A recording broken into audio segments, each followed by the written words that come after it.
Everyone has that show that they watched obsessively as a child. Every time it was on, you'd watch it. For some, that show was Power Rangers, Batman the Animated Series, Teenage Mutant Ninja Turtles, any number of different kids' shows.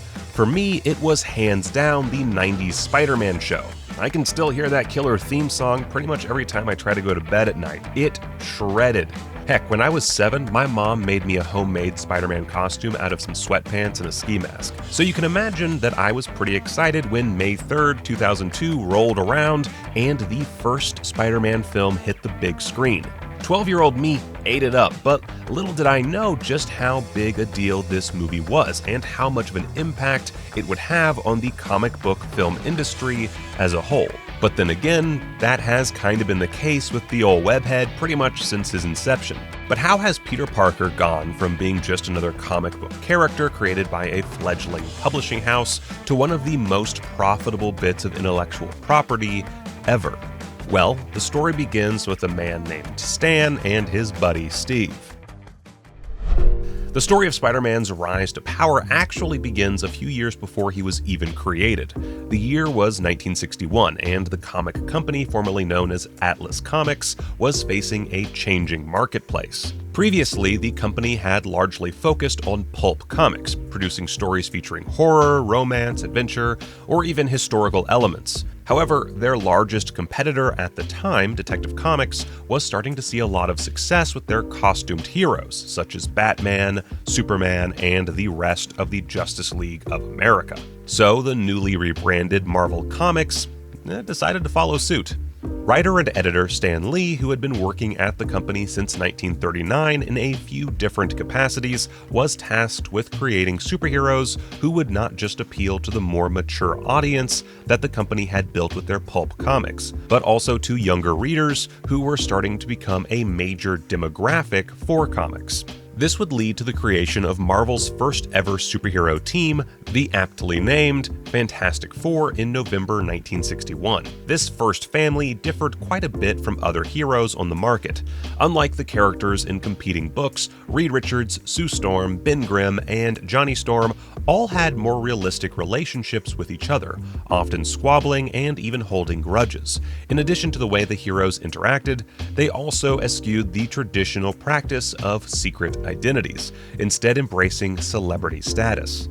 Due to the success of the Fantastic Four among readers, Marvel began to build a reputation as the comic brand that focused more on characterization and humanizing their characters than the other publishers out there.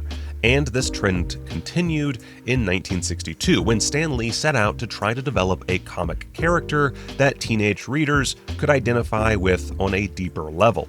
As a writer, Lee often sought to quote-unquote get out of his system things that he felt were missing from modern comic books.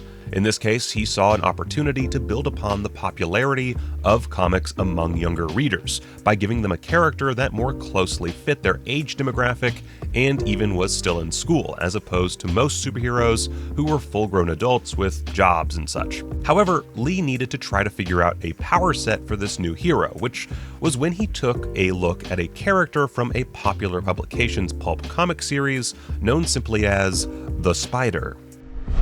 The Spider was created in 1933 and was meant to serve as a direct competition to Street and Smith Publications' The Shadow, yet another masked vigilante from the early days of comics. While the Spider was not a superhero in the traditional sense, instead acting more as a Batman-esque figure, using his family wealth to fund his heroing, Lee took the concept of a hero using spiders as a theme and, well, ran with it. Reportedly, Lee also once saw a spider crawling up the wall of his office, which he claimed gave him the inspiration for Spider-Man's wall-crawling abilities. Though in his biography, Lee stated that he had told that particular part of the story so much that he wasn't sure if it was actually true or not. Now that Lee had a basic idea for the character, the next step was coming up with a name for the young lad. At the time, the traditional practice was to name younger characters with the boy or girl suffix. So the idea of going with Spider-Boy did cross Lee's mind. However, his initial intention for the character was to have him grow and age with his audience. In addition to that, he felt that going with Boy would make the character seem inferior to other heroes the company wrote in some way. So he decided to almost future-proof the character by going with the Man suffix. Now, All Lee had to do was pitch the idea to Marvel publisher Martin Goodman, who was initially hesitant to greenlight a spider-based hero, arguing that people hate spiders, so why would they like a spider hero? However, Goodman decided to give the character a shot, allowing him to headline the 15th issue of Amazing Fantasy, an anthology comic series the company was planning on canceling after the 15th entry. With the permission to finally start proper work on the character, Lee then turned to artist Steve Ditko, one of Marvel's most popular artists, to begin work on designing the look for the character. When speaking on how he came up with the iconic design, Ditko said, quote, "One of the first things I did was to work up a costume, a vital, visual part of the character. I had to know how he looked before I did any breakdowns. For example, a clinging power so he wouldn't have hard shoes or boots, a hidden wrist shooter versus a web gun and holster, etc. I wasn't sure Stan would like the idea of covering the character's face, but I did it because it hid an obviously boyish face. It would also add mystery to the character." While Lee was happy with the designs that Ditko did for the character, he commissioned artist Jack Kirby to draw the cover, which was released to the world in August 1962. And from there, Spider-Man's popularity exploded, quickly becoming one of the most popular characters in the entirety of Marvel's lineup. And of course, with such popularity would eventually come film and television adaptations. The first time the webhead made it onto the small screen was the classic Spider-Man cartoon that aired from 1967 to 1970. You know the one that all the memes came from. The next noteworthy adaptations were the two live-action television series that aired at roughly the same time near the end of the 1970s. First, there was the series that aired on CBS in the United States that starred actor Nicholas Hammond as Peter Parker and Spider-Man. This particular show was notable for giving us 3 feature films, which were actually theatrically released in a limited form in Europe, making them the first time the webhead appeared on the big screen. Technically. Then there is the Japanese series produced by Toei, which gave the world an alternate version of Spider-Man from what we got in the comics. This wall crawler named Takuya Yamashiro gets his powers early on in the show by being injected with blood from an alien from the planet Spider. He uses these powers to transform into Spider-Man, who fights space aliens and other criminals with the help of his giant robotic buddy, Leopardon. This show also produced a theatrically released film version. Then, as the turn of the new millennium crept ever closer, Marvel Comics found themselves in a bit of financial trouble. To avoid falling into bankruptcy, the company decided to sell off the film rights to most of their most popular characters. Among them was Spider-Man, which eventually went to Sony Pictures. Now in 1999, Sony got a hold of the rights along with a few pre-existing script treatments, among which was one penned by James Cameron. Yes, that James Cameron, which was a much darker and more adult version of the character than we would ultimately get on the silver screen. Despite being a much more mature film featuring everything from heavy profanity to a rather adult moment between Spider-Man and Mary Jane atop the Brooklyn Bridge, Cameron's treatment would become the basis for Sony's first Spider-Man film, which was released publicly on May 3rd, 2002. To fully understand how this film helped to change the way the world looked at comic book films, it's important to keep in mind what was going on as the film came out, specifically what else was on the market at the time.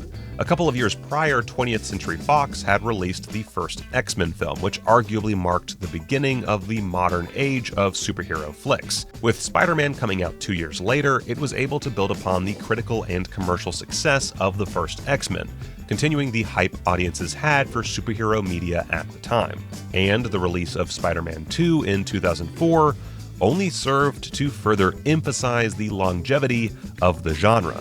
Often listed as one of, if not the best superhero film of all time, Spider-Man 2 continued the storyline from the first film, showing us further adventures of Tobey Maguire's Peter Parker. From there, the film spawned a second sequel, Spider-Man 3, which debuted on May 4th, 2007. Unlike the first 2 films in the trilogy, the third film was not as well received, to put it lightly. It certainly made a decent amount at the box office, as you would expect based on the popularity of the character. However, the fan and critical reception was a lot more, well, negative. But even a badly received film couldn't kill the webhead at the cinema. A little over a year after the release of Spider-Man 3 saw the big screen debut of a little hero you might have heard of, Iron Man.